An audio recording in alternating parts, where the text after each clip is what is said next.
নমস্কার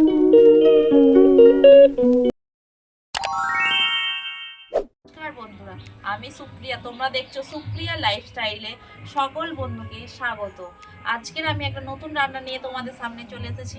তোমরা দেখতে থাকো আমার ভিডিওটা, আর আমার রান্না কেমন হয় কমেন্ট করে জানিও, আর আমাকে ভালোবেসে তোমরা পাশে থেকো। চলো, আমি এখন মাংসটার মতো আমি একটু মশলা মাখিয়ে নেবো আগে।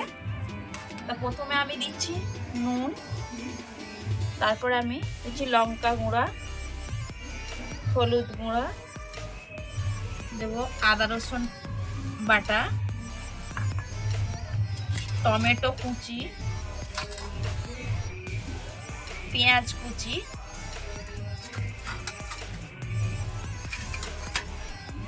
এখানে দেব ধনে পাতা কুচি, দিয়ে আমি এর মধ্যে একটু কাঁচা সর্ষের তেল আগে দেব, দিয়ে আমি এটাকে ভালো করে মাখিয়ে নেব। মাংসটাকে আমি ভালো করে হাত দিয়ে চটকে চটকে মাখিয়ে নেব। এইভাবে মাংস রান্না করলে দারুণ খেতে লাগে বন্ধুরা।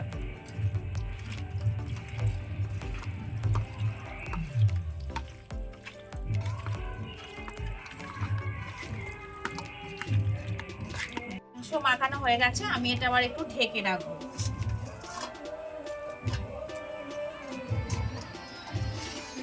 চলো, এবারে উনুনটাকে ধরিয়ে নেব।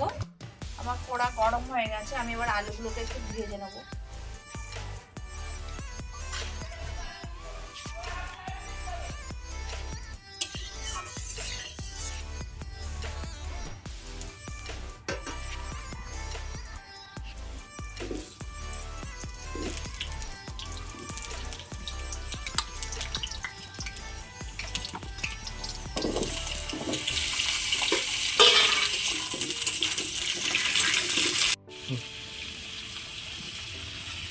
আলুতে একটু নুন দেবো আর হলুদ দিয়ে আমি এগুলোকে ভেজে নেব।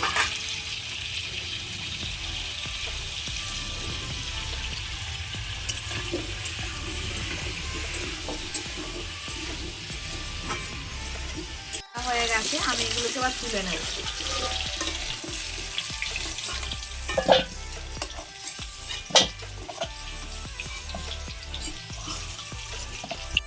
এই তেলের ওপরে আমি এবার দিয়ে দেবো শুকনো লঙ্কা।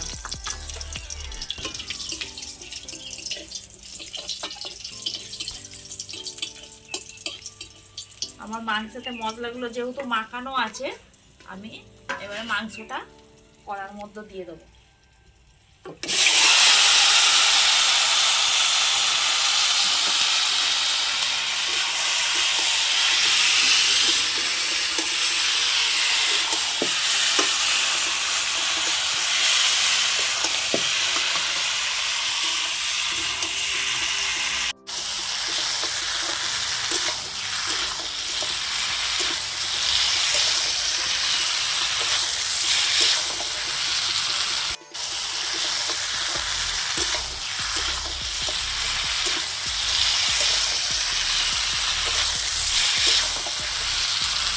আছে বন্ধুরা, এবার আমি এর মধ্যে জল দিয়ে দেবো।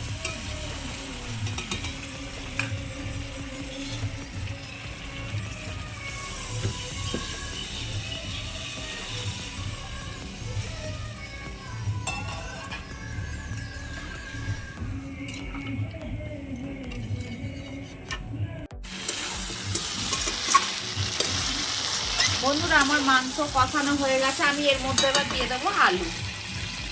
আলু ভাজা আছে, এটা দিয়ে দিচ্ছি। দিয়ে আমি একটু ভালো করে কষিয়ে নেব। আছে বন্ধুরা, এবার আমি এর মধ্যে জল দিয়ে দেবো।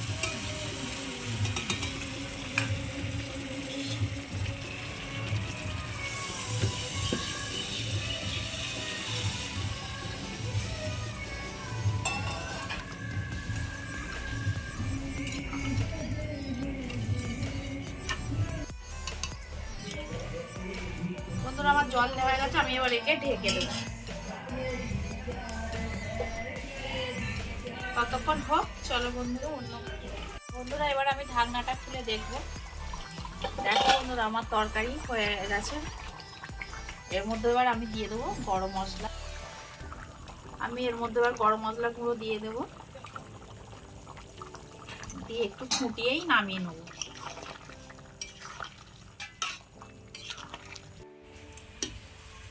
আমার রান্না হয়ে গেছে, এবার আমি একে ঢেলে নেবো।